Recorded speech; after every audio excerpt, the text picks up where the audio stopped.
In 2007, on a brand new line in eastern France, a train hit 574 kilometers an hour, faster than a small plane at takeoff.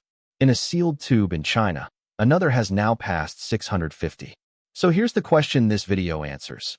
How fast can a train actually go? And why is the one you ride every morning nowhere near that fast? Every fast train really has two speeds.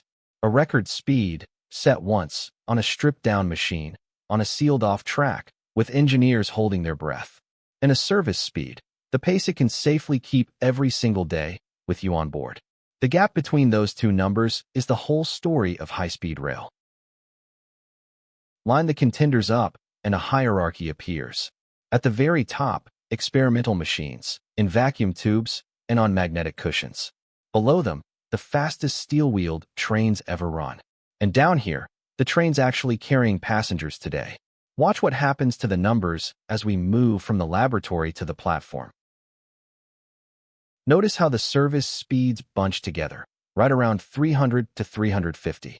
That's no accident, and it's not a lack of ambition. Above that line, every extra kilometer an hour costs more energy, more wear, more braking distance.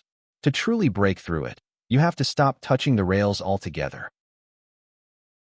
But first, the record that still stands. On the 3rd of April, 2007, a specially built TGV screamed down the brand new high-speed line east of Paris. The project was named V150, a target of 150 meters per second. It didn't just reach it.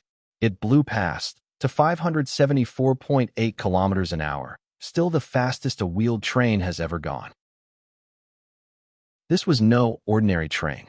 Alstom spent 14 months rebuilding it. 2 power cars, 3 double-deck coaches packed with sensors. They fitted larger wheels, so they'd spin slower at speed, and crank the overhead line from 25,000 volts up to 31,000, to feed nearly 20 megawatts of power. So why does the TGV you actually ride top out at 320? Because a record run is a stunt, not a timetable. At 540, observers on board could barely stand. And the harder you push, the faster the wires and wheels wear, and the steeper the energy bill climbs. Past a certain point, going faster simply isn't worth it. Nearly 20 years later, the Frontier moved to China. The CR450 is built to do in daily service what the V150 could barely manage once. It has already hit 453 in testing, and it's targeting 400 kilometers an hour with paying passengers. The trick is spreading the power. Magnet motors under 4 of its 8 cars, a carbon fiber body 10% lighter, and a falcon-shaped nose that cuts drag by nearly a quarter. Europe took a different bet.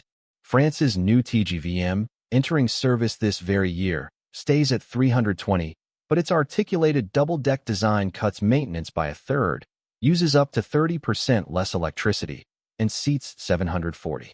Germany's ICE-3 Neo pulls the same trick across 4 countries on a single train. The race isn't only about speed anymore. It's about doing more with less. Every train so far fights the same enemy, the tiny patch where a steel wheel meets a steel rail. Break that contact, and the last mechanical limit disappears. That's the promise of magnetic levitation. And there are 2 rival ways to make a train float. The first approach pulls. In Shanghai, electromagnets wrapped beneath the train reach up towards steel rails above, hanging the carriage from below across a hair-thin, 10mm gap, corrected by sensors thousands of times a second. It even floats standing still. Built on German Transrapid technology, it has run to the airport since 2004. Yet in 2021, the operator quietly capped everyday service at 300 to save energy and spare the guideway. The second approach pushes. Japan's L0 carries superconducting magnets, chilled near absolute zero. As it races past coils in the guideway walls, its own motion induces currents that shove back, repulsion that lifts it on a generous 100mm cushion and centers it all by itself. The catch? No speed, no lift. So the L0 rolls on rubber tires and only flies once it passes 100 kilometers an hour. And that repulsion has a ceiling far above steel wheels. On the Yamanashi test track in 2015, a manned L0 reached 603 kilometers an hour, the fastest any train has ever traveled. Fast enough to keep pace with a light aircraft at ground level. So the trade-off is clean. Attraction gives you a tiny gap and a train that floats at rest, but it needs constant electronic babysitting and a knife-edge precise track. Repulsion gives you a wide, forgiving, self-stabilizing cushion and blistering top speed at the price of superconductors and a running start before it can fly. Japan wants to turn that record into a commute. The Chua Shinkansen, Tokyo to Nagoya in about 40 minutes at 500 kilometers an hour, almost entirely through tunnels. But a single mountain tunnel and a decade-long standoff with Shizuoka Prefecture over its impact on a local river has pushed the opening from 2027 into the mid-2030s. The physics was never the hard part. Even floating, one enemy remains: the air itself. Aerodynamic drag climbs with the square of speed, but the power to fight it climbs with the cube. Double your speed, and you need 8 times the power. That's the invisible wall near 400 kilometers an hour. The radical fix? Don't just lift the train off the track. Pump most of the air out of a tube around it. China's CASIC, a state aerospace giant, is doing exactly that. In a low-pressure tube in Shaanxi, its T-Flight pod hit 623 kilometers an hour in 2024, then 650 in just 7 seconds a year later, with 90% of the air's drag gone. The dream is a 60-kilometer track and 1,000 kilometers an hour between Beijing and Shanghai. The hard part isn't speed. It's holding a near-perfect vacuum across hundreds of kilometers of tube, where a single leak could be catastrophic. A record on a test track is one thing.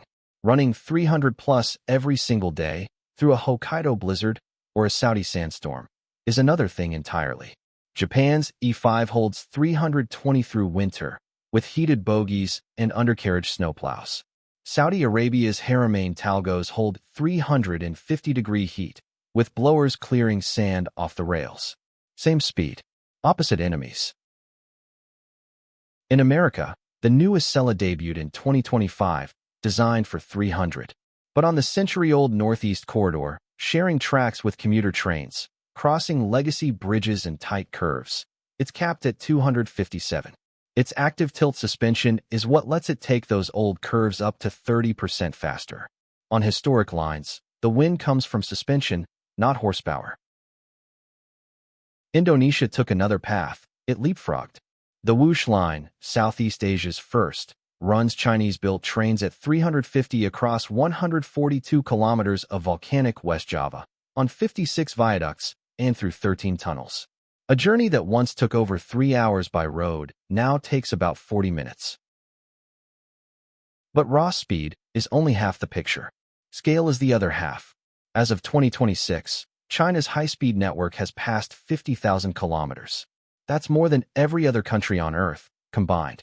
Spain, France, Germany, and Japan each run world-class systems in the 3,000 to 4,000 kilometer range. China is simply in a category of its own. And Japan shows where the frontier and the cost collide. Right beside the 285 km/h Takeda line, JR Central is boring that parallel Maglev, 500 km an hour, 86% underground. But the price is staggering, well over $60 billion, and the opening has slipped to 2034 at the earliest. So what's the real lesson of the world's fastest trains? Test tracks prove what's possible, but daily service is deliberately capped to protect the track and the energy budget. Conventional rail wins by plugging into networks that already exist. Maglev and Hyperloop demand brand new corridors and brand new billions. And the quiet heroes were never the speed records. They're the tilt systems, the sand blowers, and the snowplows that keep these machines running every day, in every climate. The future of speed isn't just faster. It's smarter, and it's everywhere. If this changed how you see the railways, subscribe to Rams Ready for more deep dives into how they really work.